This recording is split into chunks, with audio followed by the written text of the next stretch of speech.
Lovely. Hello, dear listener, and welcome to the new, improved Powercast, otherwise known as the Powerpod. Yeah, we changed the name already after 1 week. Didn't like the Powercast, changed it to the Powerpod, and we have fucked up twice now because we thought we were recording just before we hit record on this one. It was like 15 minutes, but still, that was some good shit. We're gonna have to bring it up again somehow. No, we can do it now, Mark. I tell you, we're gonna fix this. Stick to the script. Oh shit, yeah, that's true. Oh fuck, I can't believe we did that. That was so good. What can you do? So yeah, Mark, you watched the Color Out of Space? Oh yeah, I did actually. Oh, there's no way to recreate that. That's so annoying. We can do it later. We can do it later. But so we're gonna do right. So it's so hard to get back into this because I'm repeating myself immediately again. But next week, for you, the listener, we will be talking about Climax, Gaspar Noé's Climax. Content warning for this film. There is a very intense scene of self-harm. There's suicide in this film, and there is also a scene of incest. I was going to say incense. Incest. So if you're not comfortable watching that film, don't worry about it. But if you want to watch the film to get like a better grasp of what we're talking about, you can watch the film. It's on Netflix. It's like an hour and a half, hour and 45 minutes. Super trippy. But Mark, besides watching Color Out of Space, what have you been up to? What was I doing? I've been doing quite a bit. Yeah, I've been doing. I watched Climax. I watched Color Out of Space. Is that recording? It is recording now, yeah, 100%. Is that my mic on? Oh fuck, is your mic not on? Right, attempt number 3. Mark's mic is now on. It's Hello, working. I'm here. I think. So what I've been doing this week, Mark, is that the gym is now back open. So I've been walking to the gym because I broke both of my bikes trying to pump them up. That was a whole ordeal. That was so fucking annoying. But I've been walking to the gym, and because I've been walking to the gym, I've been listening to audiobooks. And I've been listening to 21 Lessons for the 21st Century by Yuval Noah Harari. He did the book Homo Sapiens, A Brief History of Humans, and he did Homo Deus, A Brief History of Tomorrow. And basically the way that he puts this book up is basically Homo Sapiens was about the past, Homo Deus is about the future, and then 21 Lessons for the 21st Century is about now, right? Now, a lot of it he kind of covers in Homo Deus though. Like he's talking about like algorithms and AI, and he's talking about what things will be like in the 21st century, which is a lot of the stuff that he's talking about in Homo Deus as well. But the aspect that I find really interesting, and he talks about it for quite a bit in the book, is that liberalism, or like capitalism, is dying now. Where like people are waking up to the fact that this shit doesn't work. And how in the 20th century there was 3 like narratives, I guess, that countries could tell themselves. So they could be fascist, they could be communist, or they could be liberal or capitalist. And how after World War II, you realize fascism doesn't work. And then in like the 80s, 70s and 80s, you realize that communism doesn't really work the way that it was. Wait, hold on a second. No, the way that it was wasn't working because it wasn't, it wasn't proper communism basically. Yeah. And how now, in the 21st century, we're starting to realize that capitalism doesn't work either. And the problem now is that we don't have an alternative.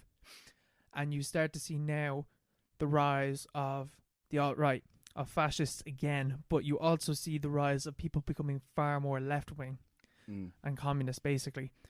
And it's just very like telling of how like we are at the moment, kind of like how there is no alternative at the moment. Like there will be a breaking point at some point. There has to be. Oh yeah. And it's just fucking Paro the way that he's talking about it, like the returning of old ideas from 20th century. Like he kind of ignores the fact that, well, I mean, empire. Well, we're still living with empires. Like, there's still imperialism.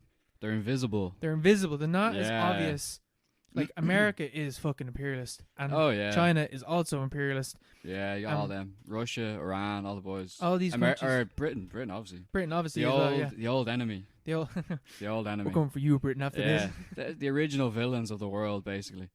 But it is. It's there is no alternative. There's that's a Margaret Thatcher quote. Is that what in the 80s? There is no alternative. It's when she was solidifying neoliberalism with Reagan and all them. Yeah. Like she destroyed the welfare state and social democracy and all that stuff. A lot of the ideological project was like centered around exterminating any other alternative, like trying to prove that it doesn't work. Yeah, debunking communism or fascism or all that stuff. So that's a big part of how we live today. The idea, like, it's internalized within us all. The idea that we can't do anything else because there's no way out, basically. But it's not true. Well, it's obviously not true. Like, capitalism has only been alive for 500 years. Less than that, man. 300 years, more or less. Yeah, probably. Yeah, like the idea of like making money has always been there, but capitalism, the way that it is has not been around. Is way younger than that. Yeah. Like, the system that it is has not been around for that long. It's only been around since the Industrial Revolution, arguably, like properly. It starts. I read a book that said it starts in 1600s England. Yeah, that's when were the witch trials? Late 1600s. Was it? That's. I read a book about how the witch trials was like how they started to introduce capitalism properly, and that's what a lot like. It's like a kind of forgotten aspect of the witch trials was that the witch trials were really about the introduction and forced introduction of capitalism. Because what would happen was that you have these like villages and towns and stuff like that, and they didn't want to get rid of their land and stuff like that. And that's when the idea of enclosures starts coming in. The enclosures, the worst thing that ever happened, really. Basically, that's where like capitalism starts to come in. Yeah, and the book that I read was Caliban and the Witch, and it's about how basically like the witch trials were used because what would happen is that women started to lose their place in society when capitalism starts to be introduced, because you start to get the idea of like man and woman had to get with each other to produce workers, and if you weren't that's what Dice is all about. That's what who? Dice's. the nightclub. Yeah, the mating grounds. But that's what I thought you were talking about some like fucking scholar or something there. And that's where like homosexuality and stuff like that starts to be seen as like a sin.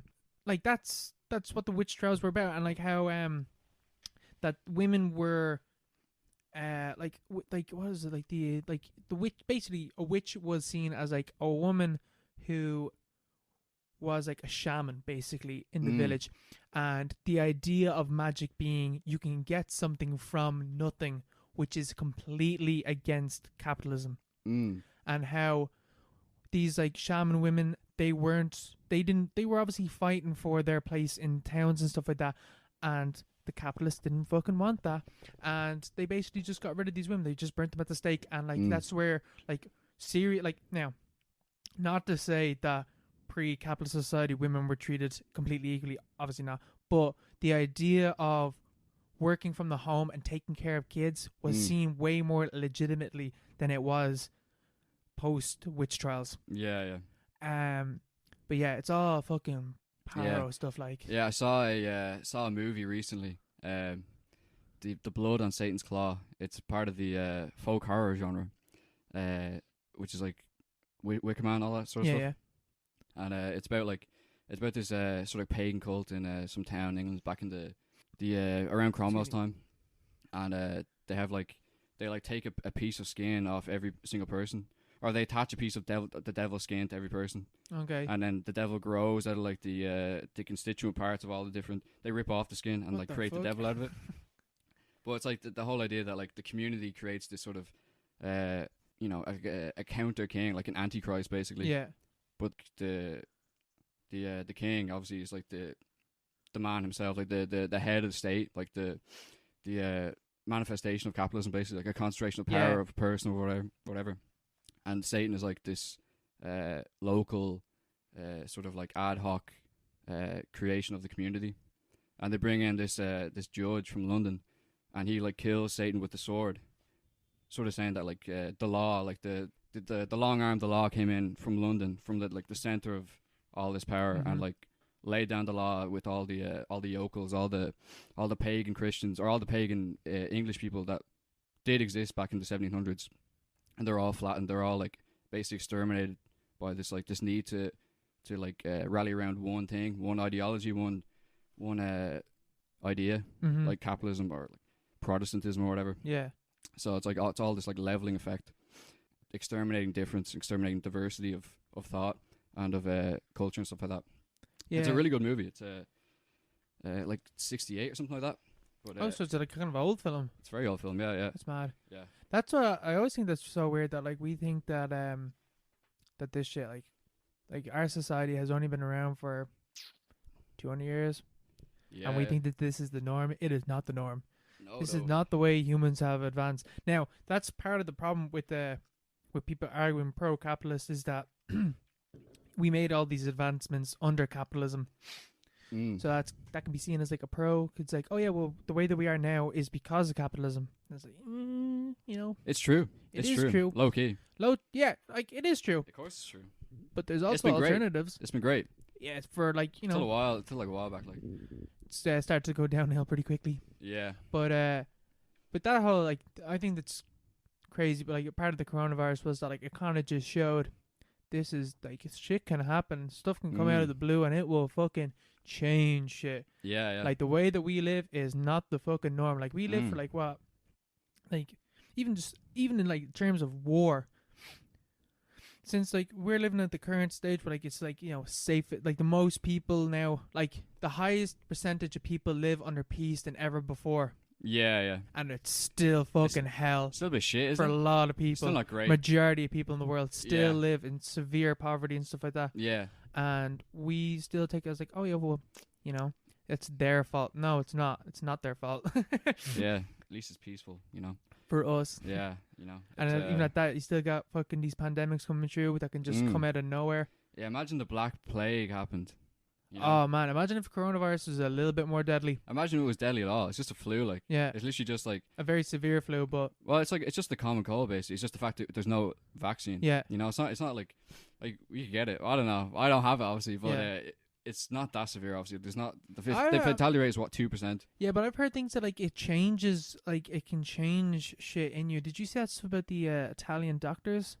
No. They started to realize that like people that had COVID were coming back a couple of weeks later with like some of them had like brain damage, some of them had like that's one thing actually. Sorry, my mom was telling me about how one of the things is that like if you go to get your hair cut at the moment, they might recommend that you come back. Some places do this where they might recommend you to come back to check your hair because apparently COVID can change how your hair color is or like the growth of your hair. Really? Like it can change. What? It's like changing like it's like changing your genes. Kind of like changing your genes a little bit, and you can develop.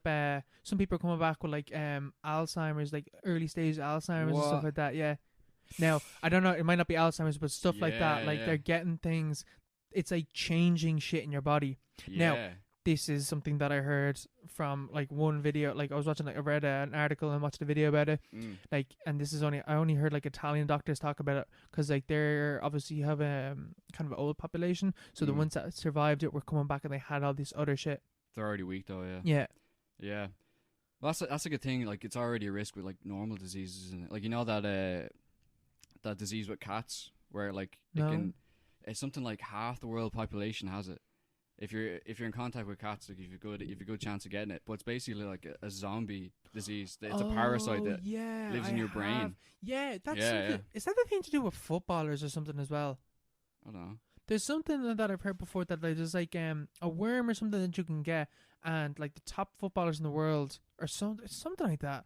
That they all have this as well, and it engages with your mind and your body in a certain way where like you got more coordination or something. There's something, I can't remember exactly what it is, but it's something along those lines where like half the population do have this, but some people that have it are like Ronaldo's and Messi's and like. So it's like you become a superhero. Yeah, You're kind superhuman. of. Yeah. crazy. It's something like that. Yeah. Or it might be something completely different to this, but like there's some worm or something that you have, or I think it is a worm that you can have in your head, and it changes you in a certain way, and it helps you. It makes you develop in a different way. Yeah. Well, that's the thing, isn't it? Like diseases can change your DNA, and that's what we all are. We're all just a collection of disease, isn't it? You know, trying to perpetuate ourselves, unthinkingly. That's one of the things that Harari talks about in the book, is like how like diseases and stuff change, and how we're eventually just gonna have like algorithms that are like better than doctors because they're able to like see shit in you, and they'll be able to like, you have like sensors in your body kind of. Yeah. That like this is all, like, he's not saying this is 100% gonna happen, but like, you know, with this is how it could go, because he's not predicting the future. He's just kind of taking guesses. What's his like qualifications? I have no idea. I have his book over there if you want to like pick it up and see if like he's a doctor or something, or a lawyer or something. I can't remember what the fuck he is, but he has some qualifications. It's over there by the left hand side, further, the Homo Deus. Big black book. Big black one. It's like it should be in the middle row, but yeah, he's talking about like how we'll have like sensors in our mind, kind of, or not in our mind, but in our body, and I'll be able to like read your neurological like the neurons in your brain, the neurological reactions going off, and be able. It doesn't matter, but that we will be able to like have like kind of, one of the things he talks about is like how we'll have music made by algorithms on the spot, reacting to our bodily reactions to the music, if you know what I mean. Robot DJs. Yeah, like you'll have like a soundtrack to your life basically going on all the time, and it will change depending on your mood. Yeah, sure. That's what Spotify is, isn't it? You know. Oh, but this is like way like do it on the spot. Yeah, I know what you mean. But it's like generated music, like it's making the music at that time, like right there and then, and it's unique to you. Like this is gonna be music that only you are gonna be able to hear. That sounds a bit terrible, though. That sounds awful. Isn't the whole point of music that you share it with people? You know? But like the drums in Africa, all the boys sitting around in a circle. That's what it's all about, like, you know. I was thinking that, but also like you know, like part of the, like, obviously with music and art, it's like how you connect with other people's emotions. But with the algorithm, you're going to be connecting to the music based on your own emotions at that time, so it's going to hit you in an entirely different way. Yeah, but like then you're not like, it's literally just a feedback loop of yourself, your own emotions. Yeah. So like it's like atomization times 10. Yeah. Like you can never connect with, or it's putting an obstacle between you and connection, or normal human connection, permanently. You know, that sounds pretty dystopian to me. It is pretty dystopian. Yeah. And it is scary. But this is all in the realm of possibilities, because we don't know what's gonna go. We could do it in have a rave, and then the music responds to the crowd, you know. Yeah, that'd be cooler. But like you could turn this off, and obviously you can play your own music. Like this would be like a feature that you can have. Yeah, but that's the same. But would way, you want to turn it off? Like, would you want to have like? Yeah. Would you want to turn off music that you know is gonna make you happy, or like? Yeah, he was talking about like how if you're going through a heartbreak, the algorithm will make music that perfectly suits the breakup that you're going through, and will guide you through like the degree, like what's the like stages of grief, basically. Yeah, perfectly, and you will feel better afterwards because of it. That sounds terrible. I don't know. But like, how are you gonna feel better if it's just a robot? Like, you know the way, because you're still gonna react to it. Like you could tell yourself like, oh yeah, but this is just a robot, but it's still gonna have that effect on you because that's it's music. Yeah, but you're never gonna turn it off. Like, you know the way, like, I definitely don't listen to as much new music as I should. You know, like I have music that I just listen to again and again and again. Yeah, I'm the same as well. Like people just do that. Like just like, oh, this is, I'm guaranteed to get a few hits off this, few endorphins. I'll just leave it playing all day, like forever. And whoever, like, it's not as if like it's just like a completely neutral program, like, you know, sent down from the heavens or whatever. Like someone designed this, or Spotify designed it, or like, you know, someone in Warner, or like some like music exec designed the whole thing. So they're like basically controlling your emotions, or like controlling, you know, they can insert any sort of message in there, you know. It sounds awful, to be honest, but you know, that's the way it is. That's the future, isn't it? That's the future. Possibly this is the future. Yeah. But the thing about algorithms as well is the fact that we see this now with social media, the way the algorithms like tailor things to you is like, Yeah. You watch a Joe Rogan podcast. Oh, what's this? This is a video of Ben Shapiro. Let me click onto this, and you start going down that right wing rabbit hole. Yeah, been there. Been down there. And I was going down that, like, when I first, like, listened to Joe Rogan, I was, like, going down that realm. Really, yeah? I was, until I came across, like, H-Bomber Guy and Philosophy Tube and ContraPoints and all these, like, left-wing people that will, like, their whole point is that, like, well, they're not anymore, but they were at the stage where, like, their whole point was to, like, show you the light, basically, and bring you back from Shapiro's and the Jordan Petersons and all these of this world, all these, like, introduction to right wing ideas and stuff like that. But that's the algorithm doing that. The algorithm's causing that to happen, and I think that's kind of where you see a lot of, like, right wing people coming from, is that they're watching fucking YouTube videos. Yeah, definitely. Yeah, like if YouTube was a conducive, or any sort of social media space was, like, conducive to a left wing organization, you know, they'd just be shut down, or it would be they'd be doing their job. Oh, that's what happens to TikTok. Wrongly. Yeah, the Communist Party.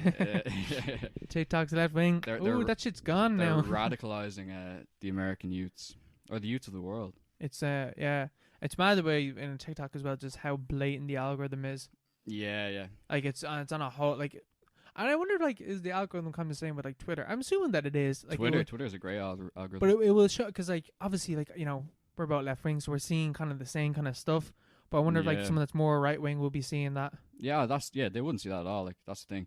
You know, it's just going to be it reinforces itself. That's, like, echo chambers and stuff like that. Social media, because the algorithms is just an echo chamber. You just get, like, we all know people that have been, like, they've obviously got stuck in an echo chamber, and they become, like, absolute freaks because of it. Yeah. Not to be, like, bad or anything, but, like, they're, like... Some of them are fucking freaks, man. Yeah. Like, full on. But, like, they're literally, like... It's like they're sitting in a room talking to themselves for ages, and, like, it just gets worse and worse and worse. And that's, like, you know, Twitter, places like that, algorithms encourage that sort of behavior, because it keeps you on it. Yeah, it keeps you on it. They have an incentive to keep you on that site. Yeah, it's profitable. Yeah, it exactly. Is. Yeah. And they get profit off people arguing as well. That's I remember Blind Boy was talking about that social media sites will do that on purpose, because with more people talking about it, people are more likely to go onto Twitter and stuff like that, because they want to see what's happening. Yeah. And it like, what did he say? Something like, conflict brings attention or something like that. Yeah, any bad press is good press. Yeah. You know? Any press is good press. So you see people arguing, it's like, I wonder what they're talking about. And then you go onto Twitter, and then you get pulled right in. Yeah. I try to avoid that. Yeah. That's like one of the slumps I was in last year. Remember that? Yeah, that was bad. It is grim. It's grim. It's too much of it. You just have to ignore it, you know. You kind of do, yeah. At a certain stage, you just kind of, you do have to log off and just, like, kind of ignore. Like, log off and go outside. Yeah. A lot of really bad, terrible shit going on, there's but some bad hombres out there. Not fucking much you can do yourself. Yeah, exactly. Yeah. As the Buddha said, tend to the garden that you can reach. Oh shit. Yeah. There you go. Yeah. Did you ever see Trump's tweets, and he has, like, bots that reply to him immediately? Yeah. Like who went out of their way to, like, do that, you know? To, like, code that and, like, put that account together to respond to him straight away with the same things, like, as if he's gonna read it as well. It's that was bizarre. It's like, I'm pretty sure it's like the administration is they do that on purpose. No, but it's like Trump tweets about whatever, and then it's like Trump has just made a fool of himself again or whatever. Yeah. It's like, but like those are there like to cause.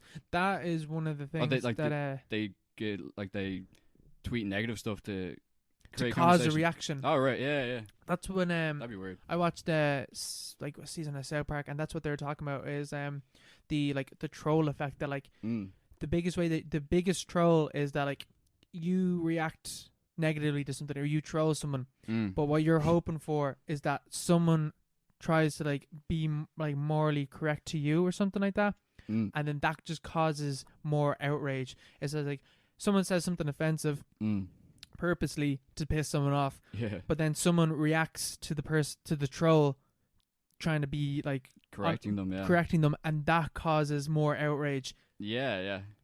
And that's what these bots are basically designed to do. Oh really? That's pretty cool. Yeah, that's pretty smart. It is. Yeah. Fair fucks to South Park. I didn't even think about that. Yeah, that's 100%. Like, but they're talking about like how that kind of caused Trump in a way. Yeah, the feedback loop. You know, like the fact that he's like he showed up and he was doing his like he announced his presidency straight away. He gets wall to wall coverage. Every single thing he says, they're like, oh, I can't believe he's done this. Or they just give him like, constant coverage for hours, for days on end. Way too much coverage. Even right now, like they're sort of. I think the Democrats seem to be reliant on the fact that Trump's making a fucking ass of himself. Just let him do it. Let him like have all the coverage. Like Biden hasn't appeared in public, I don't know, in ages. He's always on that screen on like like CNN or like talking to like different people. Always CNN. He's always like trapped in that box on his YouTube channel. Yeah. But like Trump's like has all the coverage, and they're sort of reliant on the fact that like people will hate him more for that. Which but it's not working. It was the same strategy last time, Mm-hmm. Will it work? I don't know. Probably not. It's like Peterson. Oh, he's gone off the map though. Yeah, because he like died. He died. Zizek killed him. Zizek killed him, owned him, like completely destroyed him. Poor fella. Died of a debate, and then he has coronavirus now as well. Does he actually? Yeah, he does. He has coronavirus. He went to that to the rehab center because he was addicted to benzos. Oh, was he? Yeah. Oh shit, that's fucked up. Because his wife died or something like that. But he was in the rehab center in Serbia, and he was in a coma for about a week, I think. Jesus, I didn't know that. Because they did cold turkey. It was like a really extreme sort of rehab, and he didn't respond well to it, obviously. He's been there for a while, and now it turns out his wife is his daughter put on social media saying he has bad severe coronavirus. Okay, well, I don't really like Jordan Peterson, but I don't wish death upon him. I hope he's okay. He'll be alright. Hopefully he's alright. I don't wish death on the dude. He'll be grand, but it's sort of the same thing. Like he's all about facts and stuff, but they're all skewed. But he like believes in he's like a Christian and stuff like that. But like it made sense. All that stuff made sense with the atheists and people. Remember people like that? Oh yeah, like all that new atheism, like Richard Dawkins and stuff like that. This is all founded in like rationalism and it's all bollocks. Yeah, a lot of it's very. Remember like going through that stage, watch like Amazing Atheists and stuff like that. Yeah. All these like the skeptic community on YouTube. Yeah, they're just so obnoxious about it. Yeah, they were. But Jordan Peterson's like he has the same arguments, but he believes in God. But like they don't really like mix.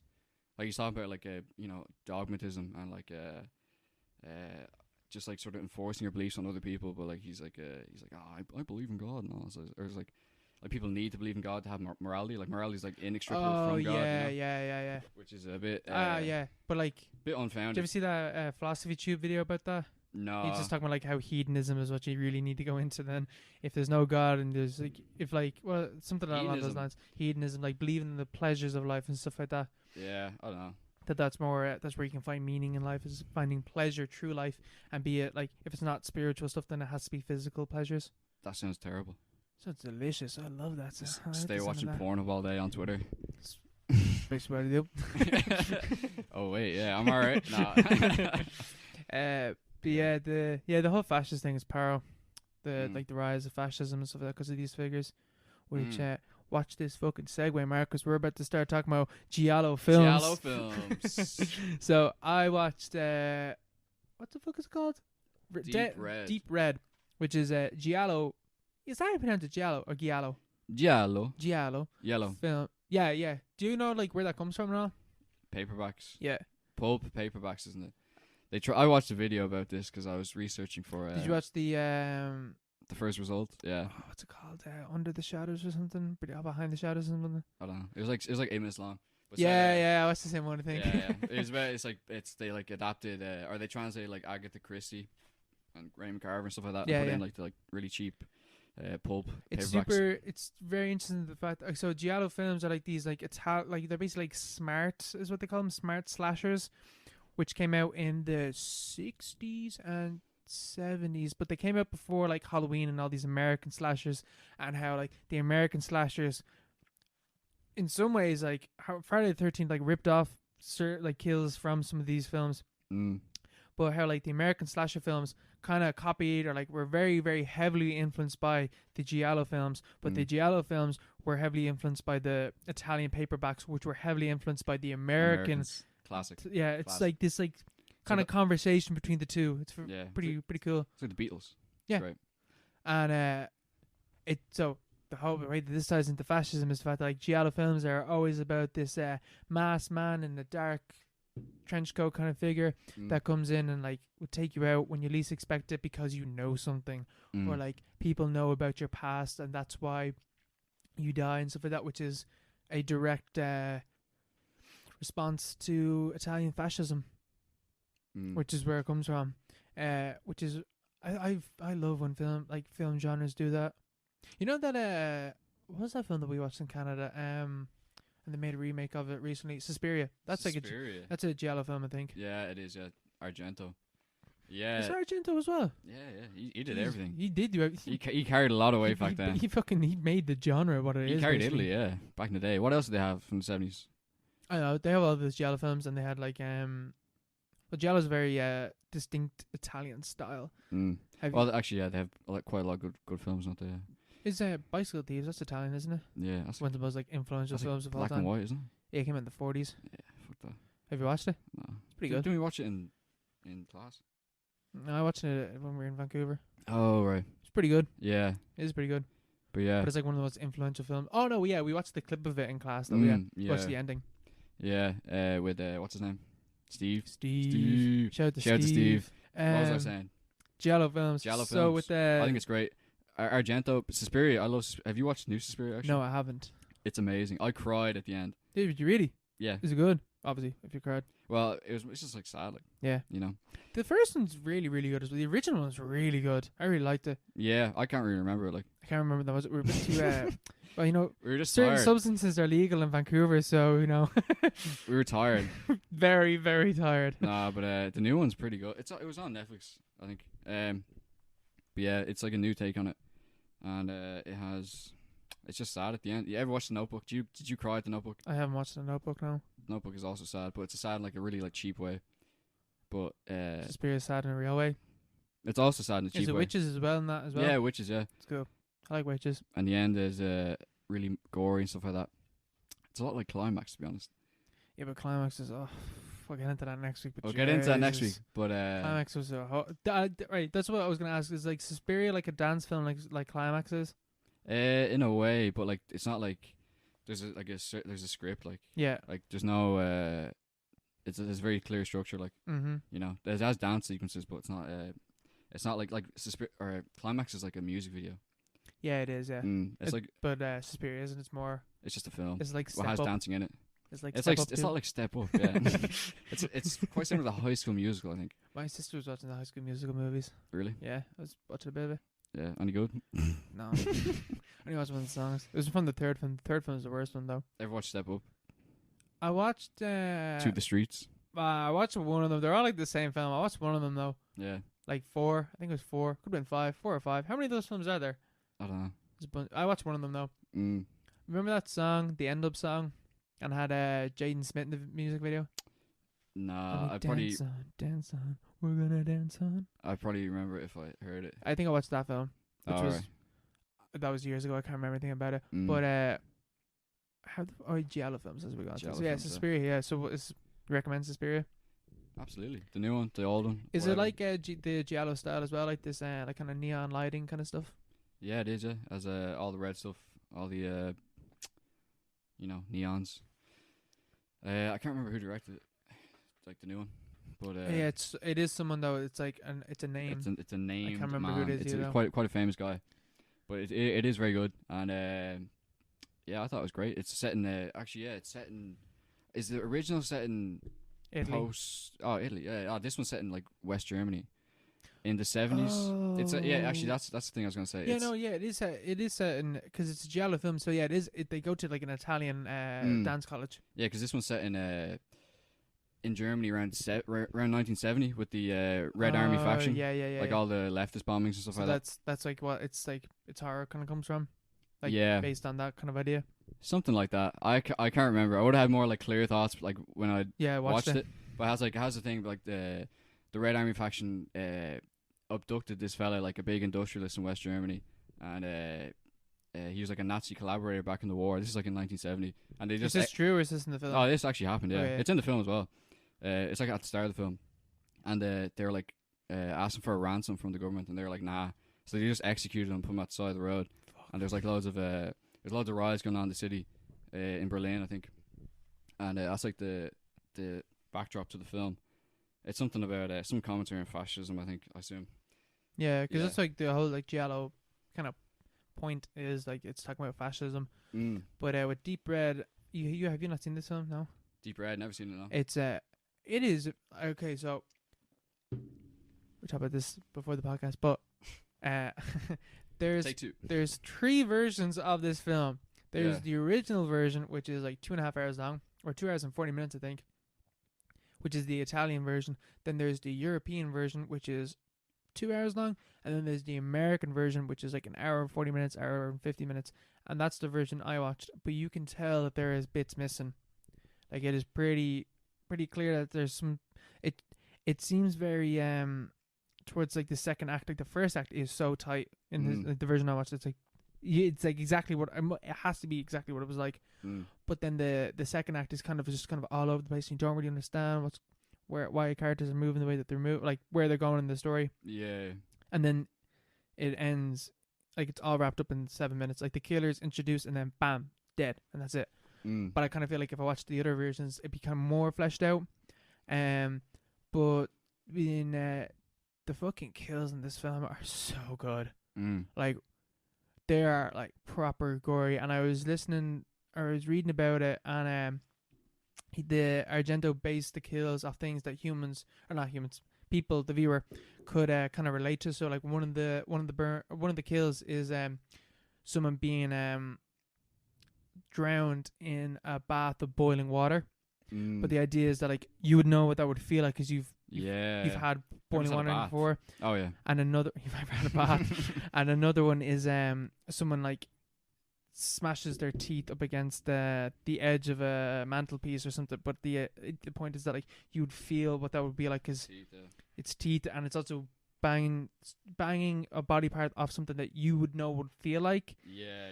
And then there was another kill. Oh yeah, the other kill's like a decapitation, and then another one is dude gets pulled behind a fucking bin lorry.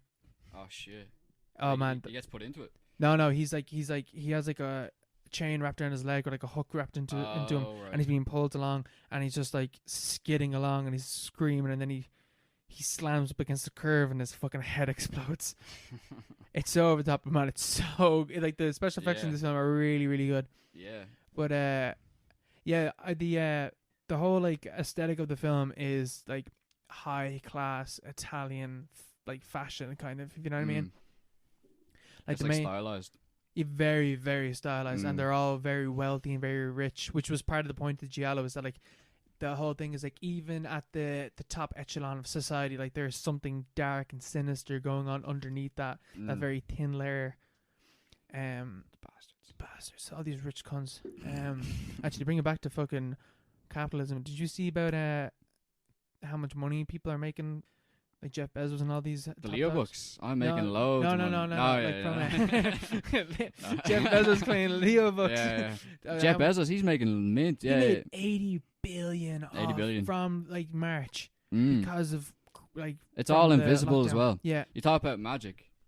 None of this money is real. You know, it's all in people's heads. Yeah. It's literally like Wall Street. Some guy in New York was like, I think this would be a good bet," and then loads of other people were like, "Yeah."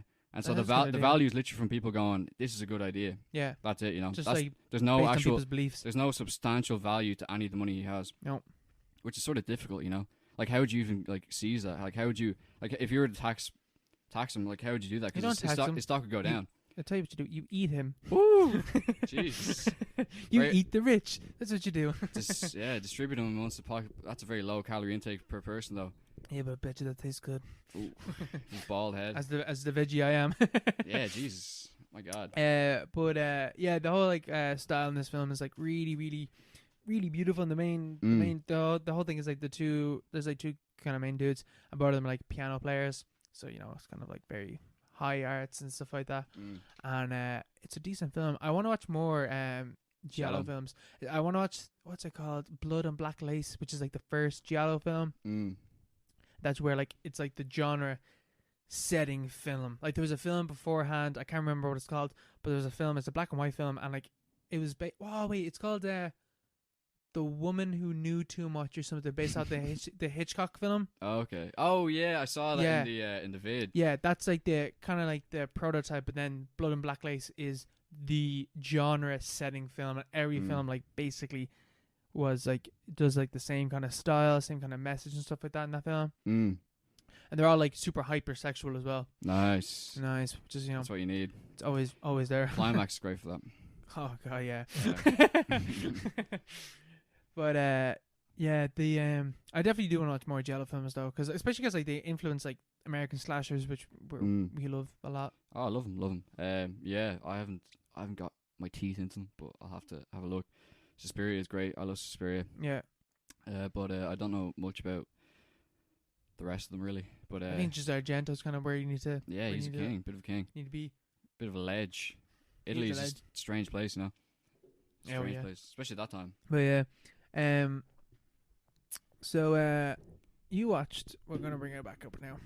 So you watched Color Out of Space. Color Out of Space. Yeah, I did. Part 2 on this. I watched I watched Color Out of Space. Lovecraft adaptation, directed by Richard Stanley, insane guy. He tried to direct, what was it? Island of Dr. Moreau back in the 90s. Yeah, and he got fired, and then he made a film about him retreating into the jungle and like getting fired from the set. I don't know. He's a weird guy anyway. But I watched it in 2 parts. Damaged himself, yeah. Yeah, had to do it. It's kind of because the first act is so boring. Yeah, first act. I watched it. I rented it on YouTube for €4. YouTube is whopper for that though. It actually is. It's really good. Yeah, it is very good. So many movies. But yeah, I rented it last night and I watched the first 45 minutes, and it's very, very, very slow, and it's trying to take itself too seriously, I think. Yeah, because you were talking about how like it's a B movie, but it doesn't really take itself like a B movie. I feel like it is kind of like the first act is. I kind of feel like the whole kind of film is trying to kind of be like Annihilation, like with its like color scheme, especially the color scheme, and the way like in Annihilation, the characters kind of do go insane. Yeah, but it's like it's way less serious than Annihilation. Like, oh yeah, Annihilation like there's no cheese in Annihilation whatsoever. Like it starts off with the girl at the lake, which is like a white horse, and she's doing like a spell. That's so. What has that got to do with anything in the film? I'm not sure, to be honest. But the fact she's by like the reservoir, something to do with the water. And like witchcraft kind of, or something to do with that as well. Ah, yeah, definitely. Returning to olden ideas. Yeah, maybe. But it got like 45 minutes in, and I was watching it, I was like, Z. Terrible. It was not, it was just underwhelming. Because I've been looking forward to it. I tried to watch it when it came out in the Lighthouse. Yeah. I couldn't get off work, but and then I completely forgotten about it. Like that's how bad it was. I'd forgotten that I was watching it. I was getting ready to come up here, and I flipped up my laptop, and it's there, the screen still playing. I was like, oh shit, I have to watch this. So I stuck on double speed, and oh my god, the revelations that occurred almost immediately, straight away. Like, Nicolas Cage is really bad in the movie. Really bad. He's like he's not even like fun Nicolas Cage. Like, well, no, it is kind of like you kind of understand what I was talking about with the Donald Trump thing now, don't you?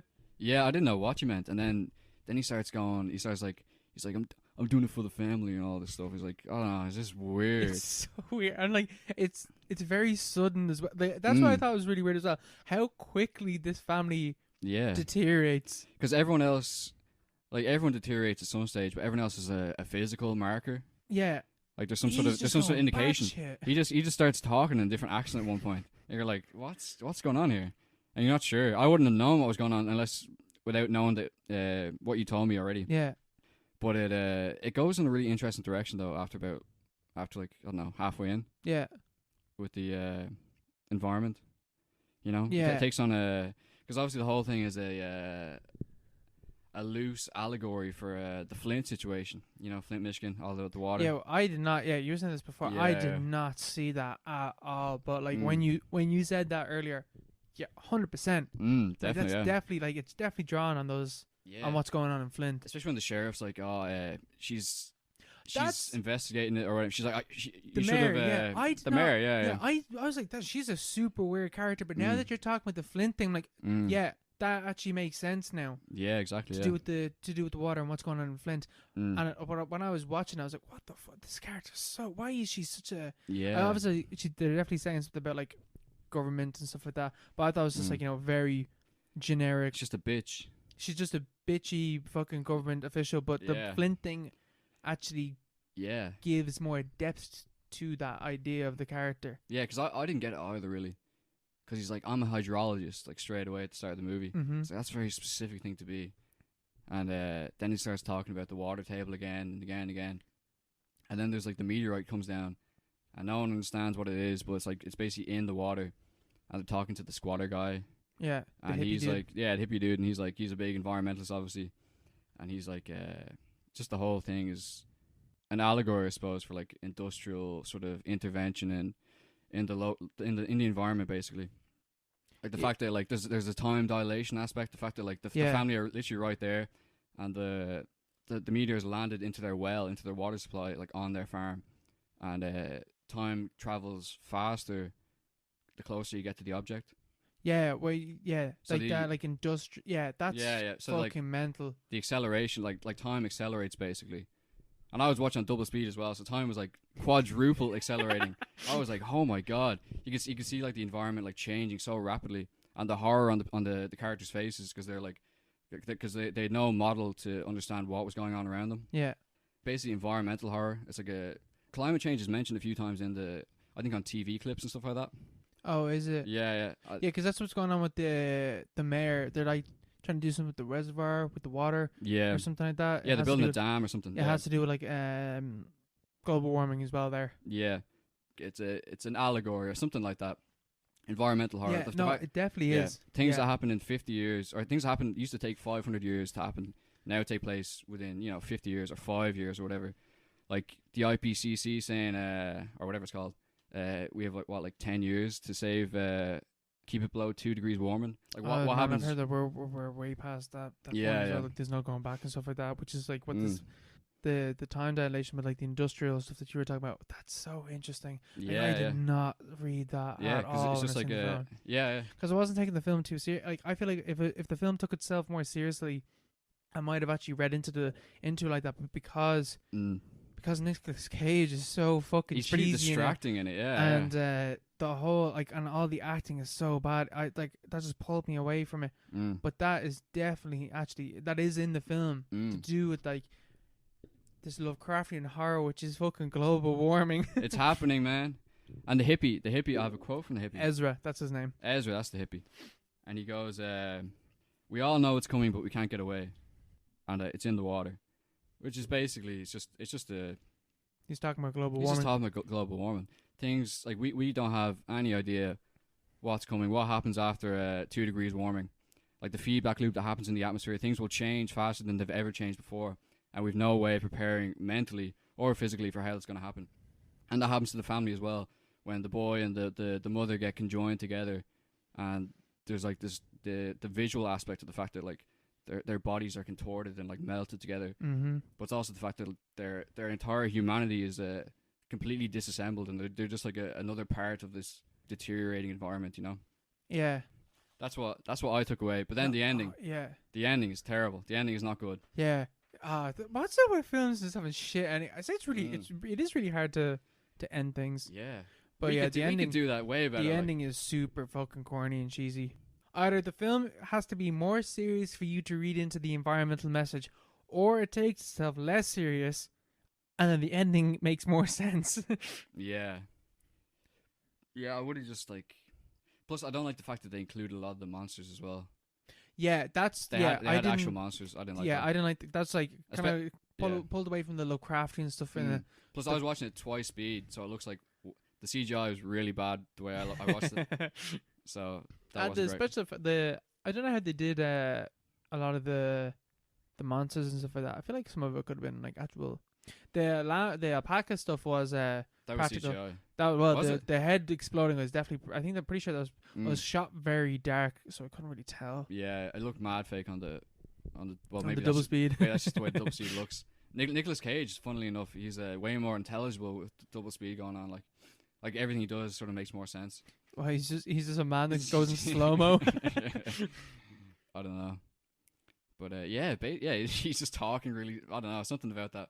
He's like out of sync with the world. Really distracting. Yeah. But that scene at the fucking at the sink with the tomatoes is so weird. Yeah, even when they show up at the gaff, and he's like, "Oh yeah, the family are all." He's like pretending to be another part of the family or another person, is he? Or he's pretending to be himself. He's like, "Oh, they're all inside and they're all here." Yeah, it's like you don't get the feeling that he's obviously lost. But we don't get the feeling he's another person. You know the bit where like the hydrologist like goes back into the house and Nicolas Cage. Is that the part that you're talking about? When he goes back into the house. That's at the end. Yeah. No, I mean when the sheriff first show up and he's like, "Oh, they're all here." Yeah, that's I don't know. I don't get it. And even like the end where like the hydrologist like runs back into the house and Nicolas Cage is just like he's already been shot at that stage. Like he's already dead, but he's just sitting there and he's all glitching out. Like I kind of feel like they only did that. Glitching out. Well, he is glitching out. He's like glitching out with reality. Yeah. But I kind of feel like that scene's only there because it's Nicolas Cage. Like if they had like some lesser known actor, they probably wouldn't have had that scene in it. Yeah, definitely. Because I feel like that just kind of confused me. I didn't know what was going on. Yeah, I'm not sure. I think I might have skipped that part. You didn't miss much, man. Honestly, yeah, but kind of shit. At the end, where he's like, the hydrologist is a survivor, and he goes on. They built the dam, I think. Mm-hmm. I think the dam is underneath, or not. The farm is underneath, like at the bottom of the reservoir. Yeah. And he's like standing at the top of the dam, and he's like, it was just a color out of space. He's like smoking. He's smoking a cigarette, and he like flicks into the water. Yeah. That was like great. I thought that was pretty good, but like in a really cheesy way. Yeah, super. It's like, and it's the same with the Nick Cage freakouts. It's like good, but it's shit at the same time. It's like cheesy fun shit. Yeah, which is all the Resident Evil films. Yeah, but yeah, it's alright. It's for a Lovecraft adaptation. I thought it was quite good. Yeah, especially because like there's not many. Have you seen that film? What's it called? Into the Void. With the No Way. Or that's Enter the Void. No, that's Enter the Void. No, this is it called Into the Void, or it could just be called The Void. People say that it's a Lovecraft film. It kind of is, but it's also more of a Cronenberg monster movie because the ideas are technically Lovecraftian, but they're portrayed in a Cronenberg-esque way. Where again, it's like these monsters like merging together and like bodies in contorted ways and stuff like that. What's it about? Or who directed it? No idea. It has to do with it, but the reason why it's like kind of Lovecraftian is that it's again it's like a B kind of film, like, and it kind of takes itself a bit too seriously. But it's about like this guy shows up to a hospital, and there's people in the hospital, and he's running in because a cult are coming after him, and there's a sheriff and like a couple of dudes there, and the cults break the communication outside the hospital, and things are going on in the hospital, and there might be a dimension to another universe and stuff like that going on in the hospital. Because that's what the cults are about. They're about bringing this like Lovecraftian horror into our realm, kind of. It's all one big allegory, man. And we're back. For you, it wasn't that long at all. For us, it was a nice little break, nice little relaxer. Time dilation. I turn up the mic maybe and do a little ASMR. What do you think, Mike? Or Mark? Mike. Hello. How are you? That's too loud. No, fuck that. So, while we were on our break, I was showing Mark a little video of a song that has to do with capitalism. It's a very, very interesting video. Well, very interesting music video. It's called The Fine Print. Found out from TikTok. Shout out to TikTok. Again, TikTok with the anti-capitalist propaganda. It's the communist part. It's CCP. It is. I'm telling you. But yeah, it is. You were talking about like the shit that you're reading at the start of lockdown. Yeah, algorithms. All about algorithms. It's just the way it shapes everything we do. Well, yeah, it's all about the fact that we think it's invisible. The internet, the stocks, stuff like that. Like Jeff Bezos. Circle back to him. Shout out to Jeff. Oh, it circles back to that rich prick. That fella. But yeah, most of his wealth is completely imaginary, and it isn't real. It's not real cash, but there is like a physical architecture to the whole system there, like stocks. Like even look at the data centers in they recently announced they're going to do a new data center in Leaksup, I think, for Apple or something. But like these are like massive complexes. Like you show up, like you drive past them, you don't even notice them they're there because like there's massive gates. And there's like a big drive down to them as well. There's like these huge warehouses, like just full of servers, and like inhumane amounts of water just to cool them so they don't fucking blow up. Yeah. And especially in Ireland, because we're the tech center of Europe, like have all this like sort of physical architecture to this thing that doesn't actually exist, or we don't imagine exists materially. Yeah. Like the internet, and extends to other stuff like futures trading. Futures trading is like the most fucking made up. It's like the one thing out of the financial sector that you could point to and be like, this is just bollocks. Like this is just completely made up. Like this has no value to society. This doesn't contribute to anything at all. And if you look into it, it's basically, I think we talked about it earlier. It's like one guy goes, "Oh, this is a great idea," and then loads of people go in with him, and the value is literally just the idea that people are behind it. Yeah, that's just what money is, though. Yeah, like money has no actual value. It's just that we assign. Yeah, but this is on a whole other level of that. Then. Yeah, but there's there's nothing backing it. Yeah, it's like it's the same with like cryptocurrencies. Yeah, like Bitcoin and all. That's all just based on people's like belief in that this has value, which obviously is like money. But money had like gold at one stage. But like, what was it that they did at the start? They just pumped America pumped like $1 trillion into the economy or something, just out of thin air or something like that. They do that every few years, yeah. Yeah, that shit's mad. They can just talk about witchcraft. That's alchemy right there, turning gold into power. Yeah. No, it's about like at least Bitcoin and like money has like an immediate value. You can exchange that for services, like futures trading. Okay. It's literally just saying, I think this company is going to do well in the future. So there's no actual. Yeah. It's manifestation. That's what that it's manifestation. Is. Absolutely. It's like you're gonna manifest that this company's gonna do well, and because you're doing that, you're pumping money into it, and so therefore it will do well. Exactly. Yeah. It's what Elon Musk is doing on Twitter and all. Elon Musk is such a fucking idiot. It's like Tesla stocks are too high, but like just by saying that, like they go down, but then they go up again because he's talking about it. But like futures is just completely there's no connection to reality or like no physical value to it, but there's still like a physical architecture to it. Like people pay. There's a wire, like a fiber optic wire, passed through the NASDAQ in like New York to New Jersey, I think. It's like a satellite stock center. Like trades from say like Los Angeles would go through the stock center on the way to NASDAQ. Yeah. But like this specific company, I forget what they're called, like I don't know, Spiral or something. They built like a fiber optic cable through a mountain, billions and billions of dollars, just to like cut their latency.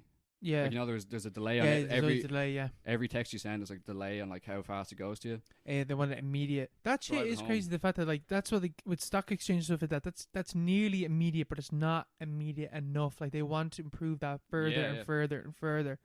That's wild. I never actually thought about that. It's spread networks. They spent it was $300 million on a secret connection between the Chicago Mercantile Exchange and NASDAQ, which shortened travel time from 17 milliseconds to 13 milliseconds, a saving of $75 million per millisecond. What? Yeah, stuff like that. Like Jesus. So there's a physical element to all that stuff, but we just don't see it. Yeah. Like imagine that 300 million went to like something valuable that like contributed to society in any way. That's why I was, because I was on one of my walks home from the gym. I was like just kind of thinking about like capitalism and stuff like that. And I was thinking like, it is fully possible that we could end world hunger, and everyone could be above the poverty line, and everyone we could have free healthcare, free education. And I was kind of thinking where would I like fall on the line of this kind of stuff? And I kind of feel like I'm against any system that does not go towards that, because that is 100% possible. It can be done, maybe not under this system, so therefore this system must change to allow that to happen, because there is no reason other than material wealth of the ultra rich and stuff like that is the only reason why that doesn't happen. Yeah, probably, yeah.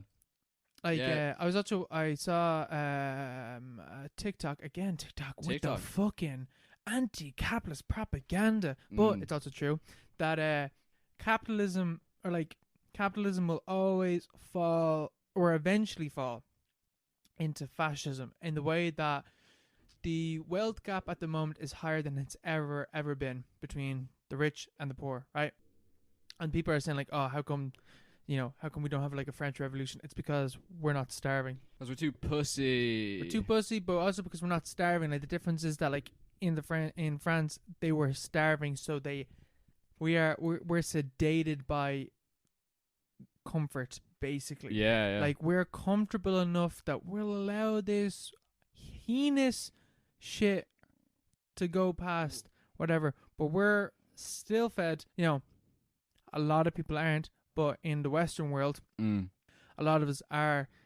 We have what we need. We have shelter. We have food. We have water. A lot of people obviously don't, but hate that. Yeah. Hate that, yeah. Jesus fucking hell. I really do hate that. Yeah. Like, it needs to change.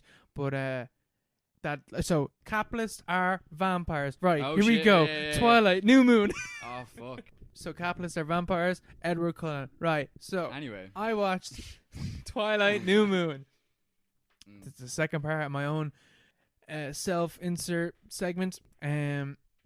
You have watched this film, yes? I've seen it before, yeah. I've read the book. What do you think of it? I thought it was alright. This I can't remember film too well. is such a huge improvement over the first film, because in certain ways, right? So immediately I was so happy because they got rid of the really bland, dark color palette from the first film. This is it's a lot brighter. Yeah. Oh my god, it is so much brighter. But it also kind of takes away from the fact that like you're like looking at Edward and you're like, you should not be out in this sunlight. Like, this is way too bright for you, man. You're going to be glistening. It's too obvious. Where in the first film, you kind of capture that because you kind of understood, like, okay, it's really, really dark. It's really gloomy. It's really cloudy. So therefore, he's able to get away with it. But in this film, it's just fucking daytime and he's just able to float about. Yeah. But aside from that, makes it a much more enjoyable visual watching experience. It's so much easier to watch this film and it's so less boring, right? So immediately I was super happy about that. Second thing I was super happy about, we got werewolves. This is the film where you get werewolves. Jacob's henching this. Oh my god, is he? He is fucking... He's a fucking hunk. Built. He's fucking huge in this film. Yeah. And what a legend. I like the way they immediately draw attention to that. Like, Jacob comes up and like Bella's is like, holy shit, you're fucking huge, Jacob. And he's just like, puberty. Puberty, That's yeah. just how they like kind of, obviously, the desperation of being sacked by the studio is it got to his head. Taylor Lautner's head. Don't blame him, man. He's fucking huge in this. But he's meant to be. Remember last episode we were talking about what age they were? They actually were of like kind of the right age. What do you mean? Like Taylor Lautner was 17 in this film, I think so.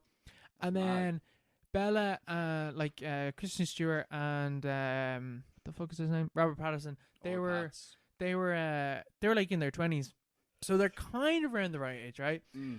Which just makes fucking Jacob more impressive, man. He is built in this film. Man, like he is so built. Man, that is sexy. But all right. Yeah, he's mad young. Like. He is actually. I was surprised. He's still in his 20s. Yeah, he's still in his 20s. It's fucking mental. Like they were kind of the right age. Yeah, that's which crazy. I didn't think they were. I thought they were like kind of. Oh, I thought Robert Pattinson's way younger than I thought he was. Also, Kristen Stewart, certified lesbian. She actually dates a woman. Imagine that, Mark. A certified lesbian. Certified. She's got this stamp. But Robert Pattinson's not that. He's pretty old. Like. Yeah, but like how old is he now? 34. 34. So this film came out 2009. Taylor Lautner is 28. 29. I think it was 2009. Let me just look that up. But so the whole Twilight came out. Yeah, 2009. So how did you say he was? 32. He's 34. 34. So how long is that? He was 25. Was he?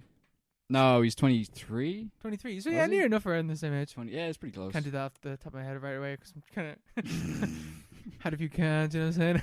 Too many poppers. But the werewolves in this film make such a huge difference. It is ridiculous. Like honestly, the character design of like the wolf pack in this film, 10 out of 10.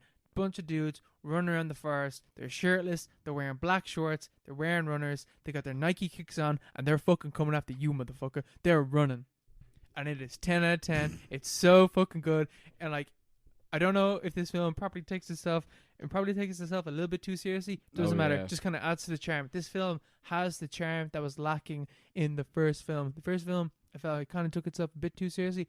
This film kind of does take itself too seriously, but it is so ridiculous that it's perfect, right? I genuinely like. This is like 20% on Rotten Tomatoes. It's hated. It's hated. It's so. This is the lowest rated one on IMDb. Bullshit. So far, this is the best Twilight film. I fucking love this film. It's so good. The director of this film directed American Pie, The Golden Compass. Golden Compass is shite. Cinderella. The new one, the remake one. And Rogue One. I haven't seen that. He co-wrote Rogue One. There's just so much about this film that I like. Okay, right. I'll go with the bad first. Start with the bad. There's like a half an hour point in this film where it's pretty boring. And it's the point where Bella is kind of, will I, won't I, between Jacob and Edward. She's not 100% sure, right? That's kind of boring. Also, the ending, the like last like 2 minutes of this film, shit. No, sorry, not the last 2 minutes. Last 2 minutes is actually pretty good. The last minute is shit, because you really notice the fact that it's just a story about two dudes just kind of deciding the fate over one girl, and she doesn't really have any onus over what's going on. Like Edward's like, no, you're not gonna get what you want, you're not gonna become a vampire, and Jacob's like, shut the fuck up, Edward, you don't know what she wants. And Bella's like, I want to become a vampire, please make me a fucking vampire. And the two are like, shut the fuck up, Bella, you don't know what you want. Yeah, it's a big decision being a vampire though. This girl fucking wants it, right? There's a bit. She's 17. This is below the age of consent, right? There's a bit in this film, right, where Bella sits in a chair for 4 months. Oh yeah. I saw that. 10 out of 10. Oh, it's so good. It's sums it up. All of the shit where it's about what was it? She's like seeing like a kind of vision of Edward when she's like putting herself in danger because he said to her like, don't do anything stupid when I'm gone, because he breaks up with her. That shit was so fucking good. Like the moment where she realizes it when she puts herself in a situation, and okay, so we're gonna get a bit weird here, okay, right? So it's just a bit of a warner. Might say something a bit fucking stupid here, right? But far away, please. Bella puts herself in a situation where, like, anyone else would think that they're gonna get, sexually assaulted, right? Wait, what? Explain what happens. Right. So she's walking out of the cinema with her friend, the girl from Scott Pilgrim. She plays Scott Pilgrim's sister. Oh. And they're walking out of the cinema, right? And these dudes on motorbikes shout to the two girls. They can't call them, right? And Bella looks over and she sees Edward. And she's like, what the fuck? And he's like, don't do it. And so Bella proceeds to keep walking towards the men, catcalling them and saying how they have drink. And keeps doing it because she's seeing Edward, right? So it proceeds to the point where she gets on the motorcycle with this biker dude who is aware of the fact that, because Bella's talking to Edward, and he's just like, the biker dude is just like, what did you say, honey? And she just keeps talking to Edward. He's like, oh, sure, whatever, hop on. And she gets on the bike. So this is a dude that's aware that he's getting a girl that's not 100% there onto his bike. You see where I'm going with this? But thankfully nothing happens, because this guy just, when she says she wants to get off the bike, he lets her off. What a king. What an underrated king of this movie. Yeah, like actual unsung hero of this film. The vaguely rapey dude turned out to be, just a biker dude. Bikers just are actually a weird biker dude that just let her off the bike, which in reality would have turned out way worse than that. But in this film, bikers are harmless. Turned out all right. They're harmless. So that was a weird scene. Besides that, the whole like Jacob and Bella thing get like becoming closer with each other. In the back of my head, I was like, this is kind of weird because Jacob's meant to be like 16 and Bella's like 8. It's her 18th birthday, I think, at the start of this film. And they keep referencing over the fact that she's a cougar. Oh, really? Did they? Yeah, they do that a lot. Well, he was 17 and she was 19. The actor's like... Yeah, but he's 16 in the film and she's 18. But like the whole... Yeah. What King, though? King. Well, why are we talking about this? But anyway. Besides that, I also... Alright, so... In terms of a sequel, right?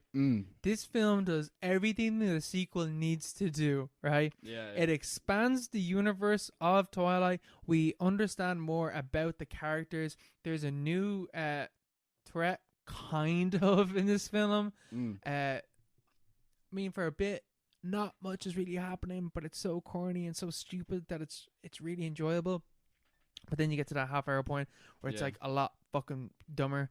And the whole thing about Edward going to the Volturi or whatever the fuck they're called, the vampire order, is so fucking stupid. And the Volturi, they're like the worst villains. Oh man, they're so bad, good in this though. They're so bad. They're so good in this. They're so bad. I like the way they all have their own little quirks, and the main dude, his like quirk is that like if he like touches you, he can just like he like knows everything about you immediately. And he like knows all your thoughts and your feelings or whatever. Yeah. And they do like a you know in like video games where like you have like one person has like a fire power and one person has like a wind power and they combine them together and it makes it stronger.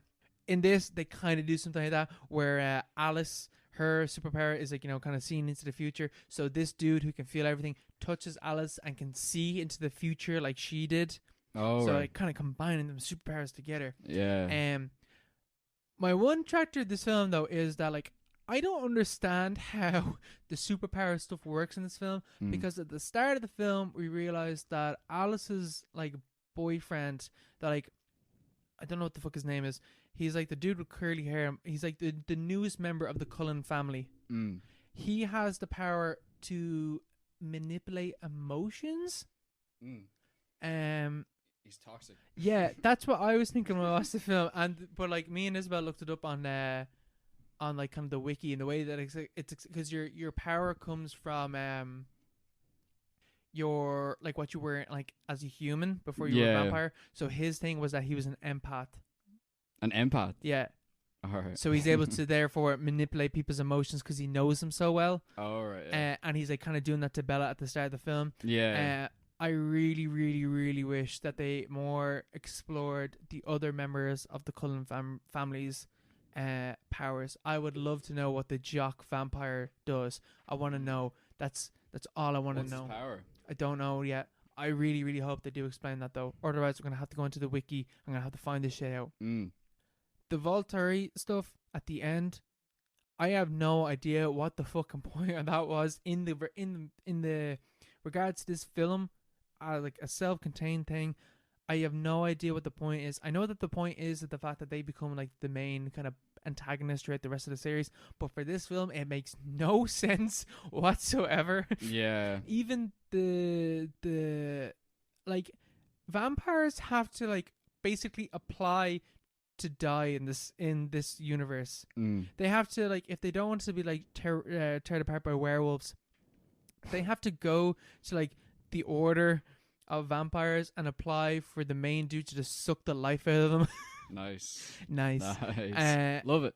And so like they're just like, oh, Edward, your power is too strong, so we're not going to do that to you. So he's going to like walk out into a bunch of humans and reveal himself as a vampire because that's one of like the cardinal sins basically. And then Bella saves him. Oh yeah, in the square. Yeah. In the square, yeah. That shit. It doesn't make any. Like she's running to him as he's like walking out into the sunlight. Yeah. I don't understand why she didn't just scream to him because he was so close to going out there, man. He was so close. He was in the sun, wasn't he? Yeah. He was. There was a little girl that saw him, but no one else saw him. Yeah. It's a bit retarded, isn't it? Oh man, it's super stupid. Did you know they released a new book? Yes, I did. Midnight Sun. Yeah. I remember hearing about that book back when I read the books. Midnight Sun. Like and they actually released it like it came out this week, I'm pretty sure. Yeah, it came out the 4th of August 2020. And it's about it it retells the events from Edward's perspective. Yeah, and you realize that Edward's kind of a dickhead. Yeah, man, he's a pedo. He's 100 years old. Like, yeah, he's 119 years old. They said that a couple times in the film. Actually, the start of this film, I really like the start of this film where it's a dream sequence, and you realize that Bella is terrified over the fact that she is going to age, but Edward won't. He's always going to be in his body. She's an old woman. Yeah. Yeah.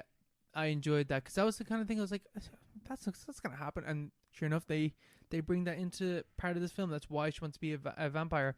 Yeah. And they also set up the fact that like Alice has the dream that Bella will become a vampire. Yeah. Like that's going to happen at some stage, and that's the reason why they're able to get away from the what are they called? Volturi? The Volturi, yeah, whatever. I really enjoyed that vampire superpower as well, that she's just able to look at people and cause them pain.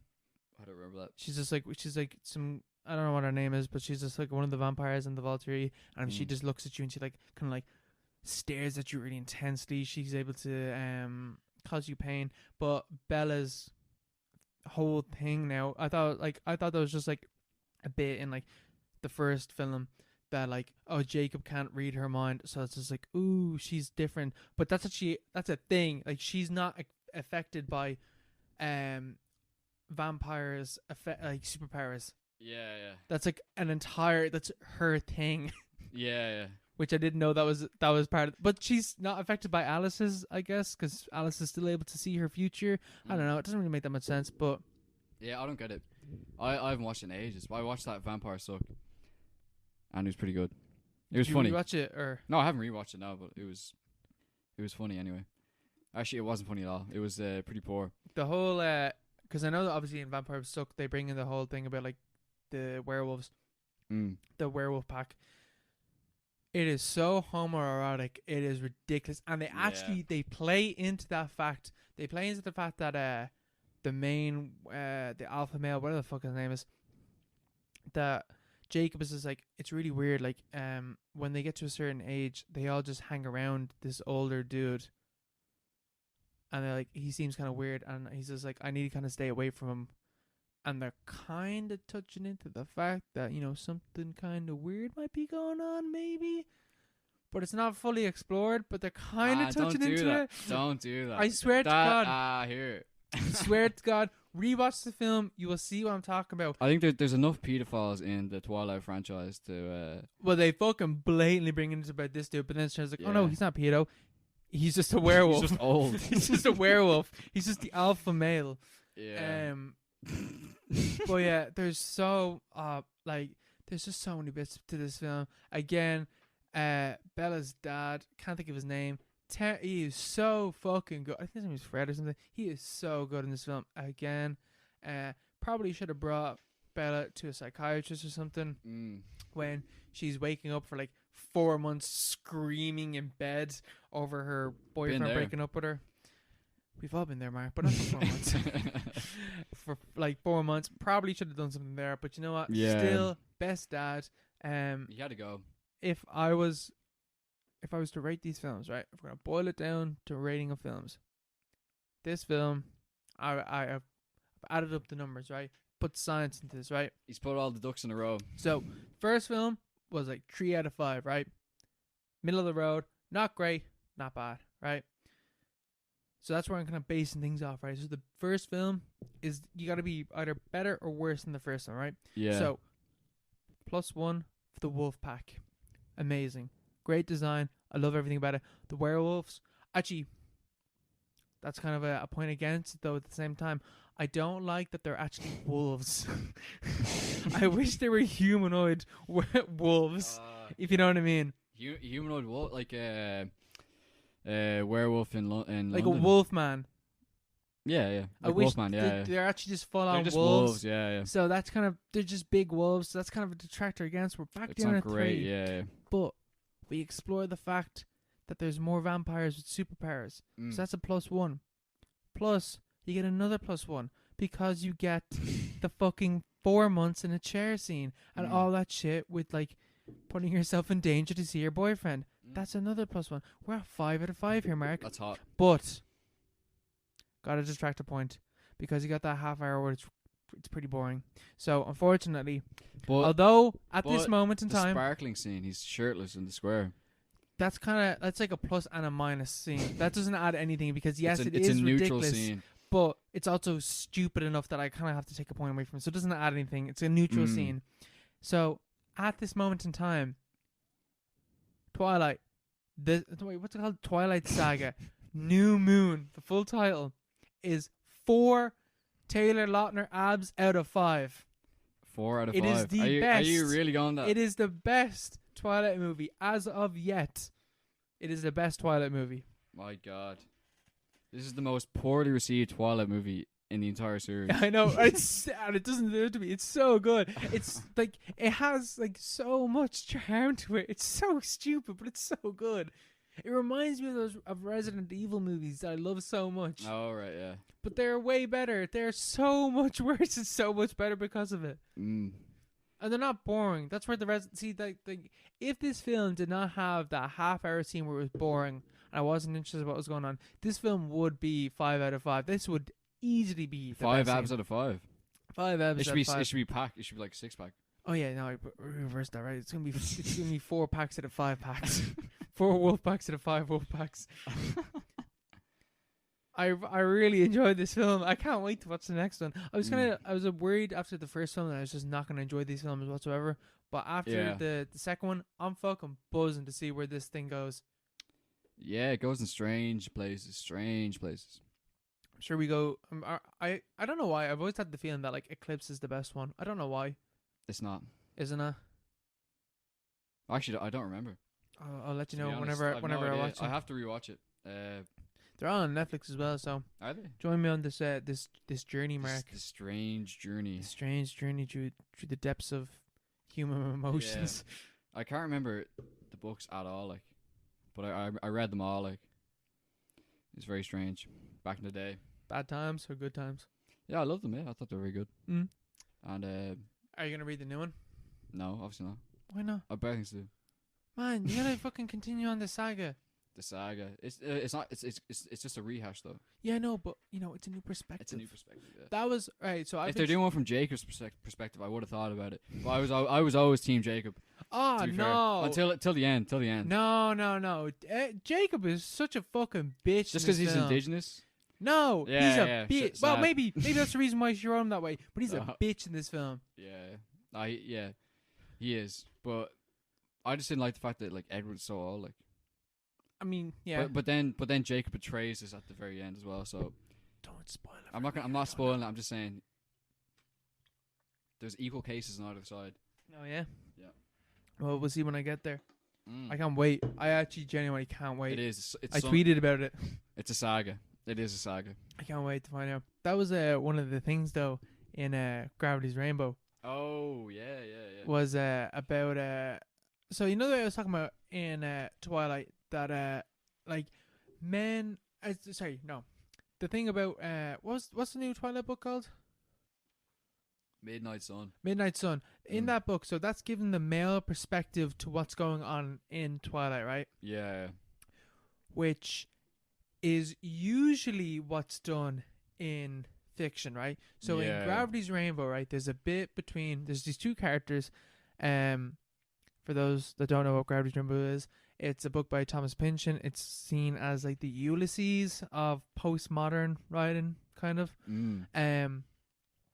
And it's a very long book. It's like 750 pages long. But one of the things that happens in the book is that there is a couple, Roger Mexico and Jessica something, can't remember her name, Jessica something. And they're seen in part 1 of the book. They're like the hopeful part of the book, right? Because they're a couple that are going against the odds because of the war. Like, they're not meant to be with each other, and it's a very loving relationship though. It's kind of like, fuck the war, we're gonna be together anyway, right? But then in part 4 we realize that they didn't work out, but the way that it's portrayed in the book is poor Roger Mexico, his girlfriend didn't actually love him, and we don't get her side of what's going on. We only get his side of what's going on. You know that like kind of trope that goes on in certain things. Oh yeah, definitely, yeah. And that's like the whole point of it's this sexist world we live in. Yeah, like that. The thing in 500 Days of Summer. I haven't watched it, but apparently that's what the thing is that's going on there. That like when you're watching the film, like, oh, the poor Joseph Gordon-Levitt, he actually he was really nice to her, and she was a bitch to him. But then you realize, no, he was an asshole. He's just an incel. He was an asshole, and he's an incel, and that's kind of one of the like I really, really like Gravity's Rainbow. There's so much in it about just insights into how things were in America, especially in the war and stuff like that, and like stuff about like Nazis and how like America kind of collaborated with the Nazis, and American industries collaborated with the Nazis. There's so much stuff about that in the book. But it's a great sound to that. What? It's a great sound to that. Yeah, nice little clink. There you go, nice little ASMR. I love it. But it's insane that like Pynchon's able to like just wrap all this shit into one, and he's talking about like Buddhist philosophy in this book, this idea of like living after death and like what really is death and all this shit. It's just insane, while tying into actual real historical stuff, like you know like Bond villains, the way that they have underground bunkers and stuff like that. Yeah, that's based on the fact that like Nazis actually did have that. Yeah. They actually had like work camps underground where they were building rockets of mass destruction, basically. Yeah. And they were using the work camps, which the kind of the point that it doesn't really talk about the concentration camps really in Gravity's Rainbow, but it more focuses on the work camps, because that's like kind of not talked about as much. It's a very big book, and it's super. I literally started this at the start of lockdown, and I'm not finished it yet. Yeah, that's intense. Although I've been reading other shit in the meantime, but like it's super super heavy. Yeah. Talking about a massive book. What about a small book? Crying of Lot 49. The tattoo I have on the back of my leg. Hell yeah. Tristero. The muted horn.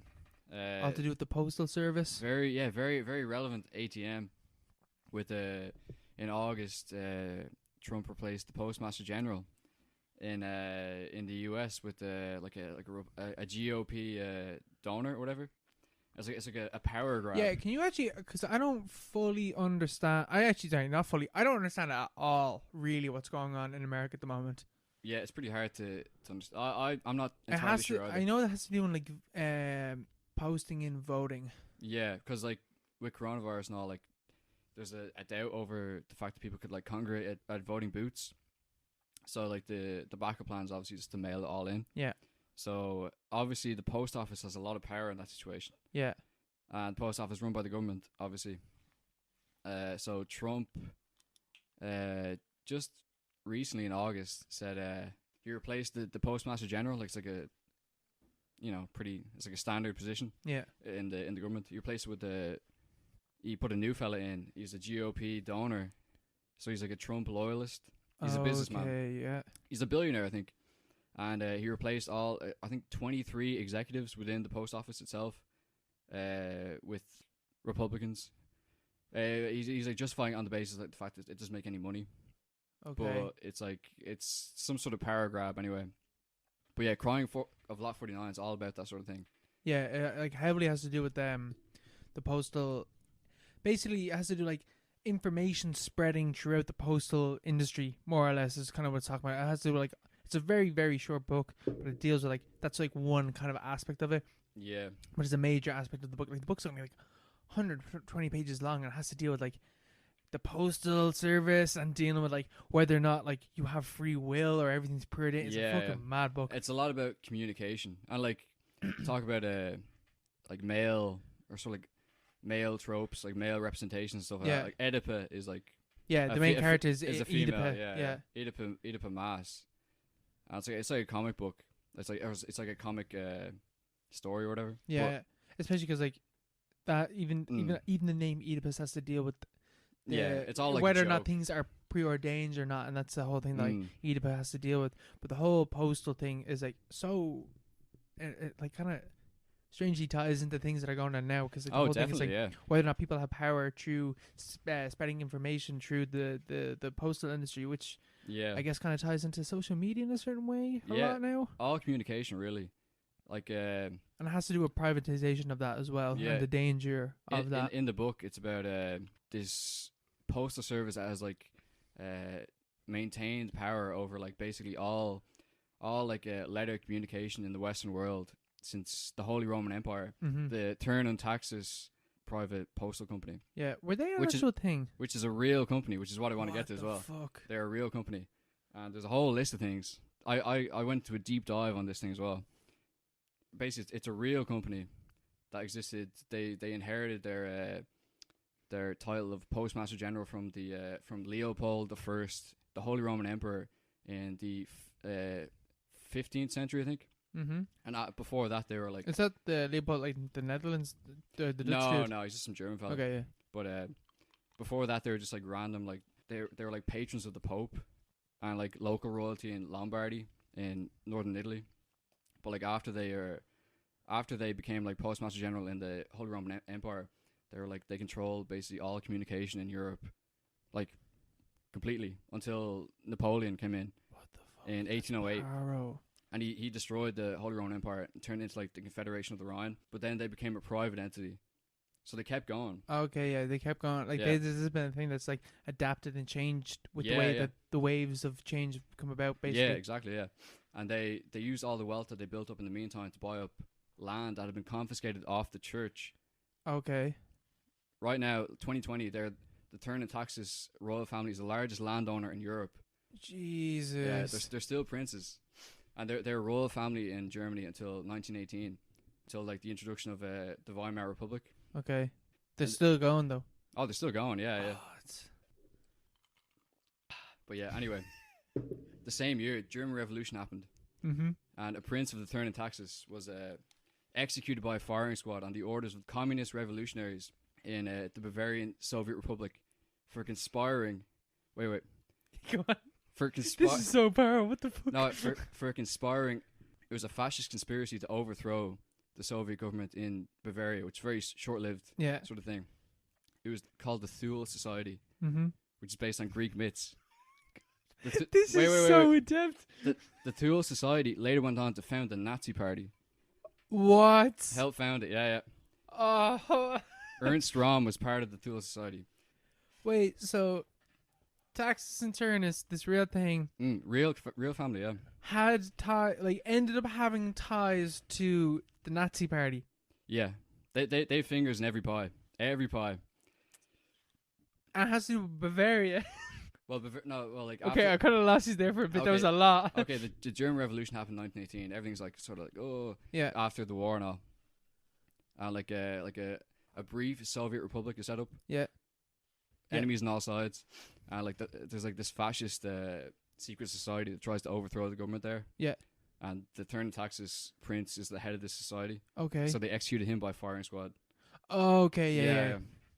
But and they had ties to the Nazi Party when that eventually set up. Yeah, the Thule Society kept going, and then they founded the German Workers' Party, which then founded the NSDAP, which is the Nazi Party.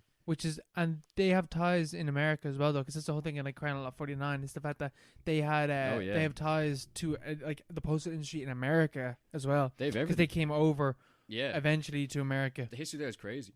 And then after the war. This is so unknown as well. Yeah. After the war, this guy, Johannes, the inheritor to the Turn and Taxes princely thing, house, whatever, he became the richest man in post-war West Germany because of all the land he owned, and he was a personal friend of General Patton. And his great-granddaughter, he married his cousin, and... as all royals do. Yeah. And then his daughter is now the style editor of Vogue magazine, and she writes diaries, like princess diaries, that are published, or they're not published now, but they used to be in Vogue magazine. Man, we need to put this at the start of the podcast. Like it just keeps going. This is too deep into the pod. What the fuck? There's a lot of history as well. It's hard to get through. That's crazy. But once it's all on like publicly available, but that's fucking wild. Oh yeah, they're still powerful. And that's part of what Trump's doing now. Oh, it's all hereditary, yeah. But like she stopped doing her princess diaries in 2011. You know what happened in 2011? Like it stopped being cool to be a princess or to be like rich or like all that stuff. Like these people know when to go underground. Yeah. But they still like they've outlasted the Soviets. They've outlasted the Nazis. Outlasted Napoleon. They were there before capitalism altogether. And now you've gone like underground. Yeah, underground. Like apparently right now they're having coke parties with Diana back in the 80s. This is all true. This is all verifiable facts. Do you think that they're tied to Epstein in any way and all that shit? Absolutely, yeah. Yeah. Definitely. But wild. What the fuck? Yeah, it's pretty crazy. But yeah, so turning taxes is a real like an actual I thought thing. I didn't even look that up because I need to look at more shit that's in Pynchon books because he chosen like real fucking things in those books and bases his novel like historical fiction, but it's heavily based in shit that actually happened. Like in Gravity's Realm, with the whole thing, like immediate post-war Germany, that like it's kind of like what America was thought to be when they got there first. This new land where you can be whatever you want to be. Now, obviously, America wasn't that because they had Native Americans there. Yeah. But the idea that was the thing, like, that you can create a new country there. Yeah, Hitler was inspired by the Westerners, like the frontier, the fact that they create like Manifest Destiny, that whole thing. Yeah, that's literally just the general plan, Ost, like to advance into Russian territory to like create living room for the German people. That's just Manifest Destiny. Yeah, but in the opposite direction. That's yeah, it's crazy.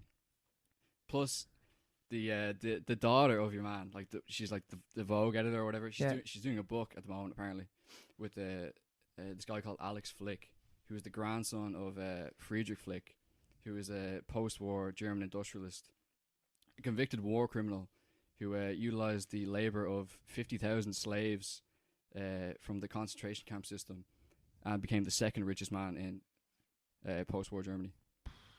It's all tied into each other. Yeah, but that's the thing about Crime Lot 49. Yeah, you know, it's mad how like power and wealth just like stick together and they maintain that.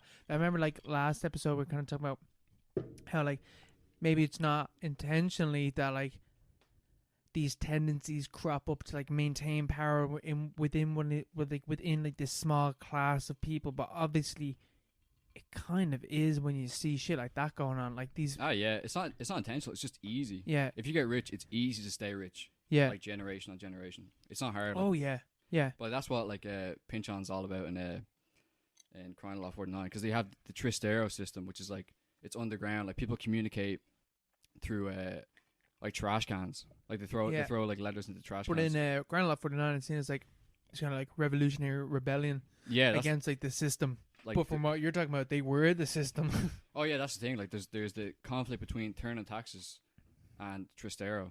Turning Taxes control the postal system, and they're in a rivalry with Tristero, which is what Oedipus finds out.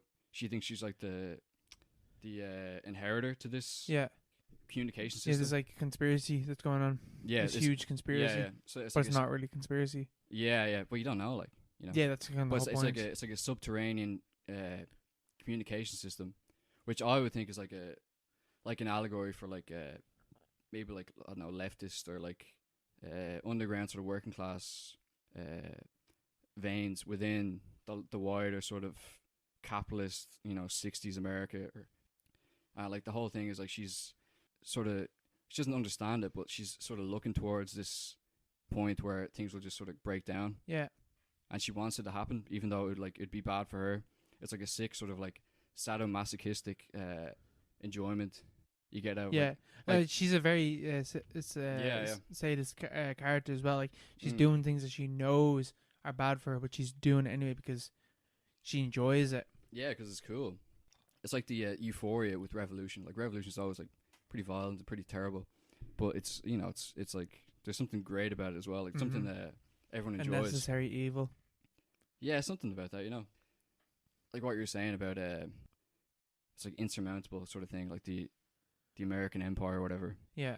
The fact that she's sort of looking towards through this Tristero system, like a way out, which would be painful for like everyone around them, but like it's still it's like a catharsis. You know, it's a pleasurable thing at the same time. Yeah. That's fucking crazy though. I didn't know Yeah. about all that shit. That's all power, and like that's shit that people don't even know about. Hey, that was the thing where I was thinking about like, so we got Jeff Bezos, right, and we got all these like multi-billionaires, and like Elon Musk, who's so prevalent on social media. They're the ones that are really open and really public about shit. What about the ones that are really behind the scenes, the ones that are really making the moves, the ones that really have the actual power, the deep money when they know when to go underground? Yeah, like, you know, that shit. That's the stuff you need to worry about. Like the fact that family survived for that long. Literally, the Roman Empire, Napoleon, the Nazis, and the fucking Soviets. Like, the only people who ever took them on, like, the only people who ever confiscated their land or like challenged their monopoly, which is sort of addressed in Crime of Law 49, was Napoleon and the communists in Germany, and then in Russia, in East Germany, in the after the war. Like, it's all there. It's all there in the public domain. You can find out. You know, you can learn it more. But that's the thing. Like, you know, who's going to challenge them? In history, it's always the same sort of people. Yeah, and it's always the people that end up kind of falling behind and don't stay in power for that long, it seems. It's pretty funny. It's crazy though. It's crazy like how like generational wealth is really where the power comes from. Like that shit like Gatsby, to throw back to like people, like, you know, I say a lot of people would have known about that, but like the whole shit about like new money and old money, and how new money doesn't really matter that much. It's old money that really carries that power and that wealth, and definitely that's still what goes on to this day. Yeah. I think a lot of the thing with the Law 49 as well is the fact that she doesn't. She's doubting it up to like literally the final word in the book. Oh yeah, she's not sure at all, and you're never given that catharsis anyway. Of whether or not she's actually right or not. Like, it's still, the whole thing is like whether or not it actually is real, or if it's just in her head. You're never ever given it a chance to actually really know whether or not it's real or not. Yeah, all the signs point towards this thing that like can't exist. Basically, it's like it's too big to exist. Yeah, it's like there's no way this could be real. But at the same time, it's like there is a trail though. Yeah, it's like how is it not real? You know? Yeah, I was learning more about the whole stuff in Ukraine with Russia. How like Russia basically invaded them recently, like in like 2014, 2015. Oh, Donetsk and all, yeah. Yeah, and how like basically they were just able to, like, that was like a really, really powerful time. Like that could have like turned up really, really bad. But basically how the UN and everyone just kind of just turned a blind eye, and they was like, yeah, you know, it's fine, don't worry about it. But that was like a really soft kind of invasion, but Ukraine put up a fight. But it was kind of just... Yeah, but like they got cooed by the CIA as well. Like, yeah. That's why Russia invaded. Oh yeah. Because the Americans were like, oh, we're going to put in our own fella here. And the Russians were like, oh, we don't want NATO on our border, so they invaded. The Americans were like, you shouldn't do that, but fair, you know? Yeah. Basically. And so they just left it, I think. Yeah, it was definitely an invasion. Like they shot down that airplane, like... Yeah, they did a lot of shit. 250 people. Brown bread. That's the thing. That's the time we live in. Absolute stalemate. Yeah, the mutual destruction thing is like... Yeah. Seems to be the kind of thing that like holds it all together. Even earlier in the year, remember that Iranian general got blown up? Yeah, that was Paro. Everyone forgot about that, obviously because of what happened later. But like, he literally blew up the chief general of a foreign powers military, and everyone's like, oh, you can't do that, but he did it anyway. He did it anyway. And then like Iran were like, oh, that's really bad, so they blew up like a civilian airplane, and like nothing happened after that. Sure, look, what can you do? It's all very, very scary stuff. I think we're ready to wrap up there, Mark, now. Yeah. I can't think of anything else. Those are pretty bad vibes, but, yeah. You know. Well, we'll end on a good vibe, right? I don't know. I feel like that kind of stuff, maybe really all that you can be is optimistic in these times, you know? Like, it is very, very, very scary stuff, but, I mean, you look at the Cold War, all that stuff.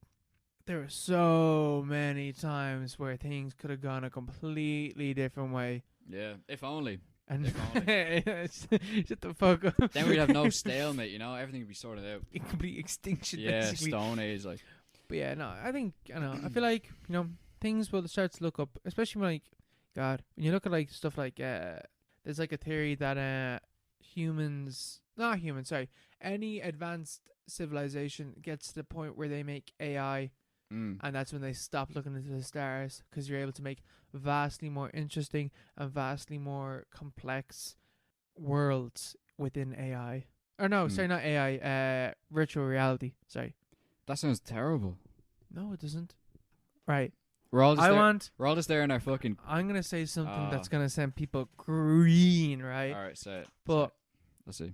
So, imagine, right?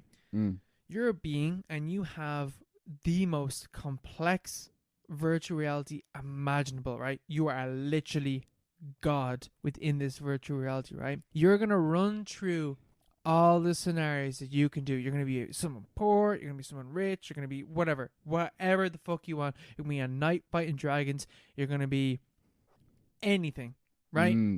Eventually.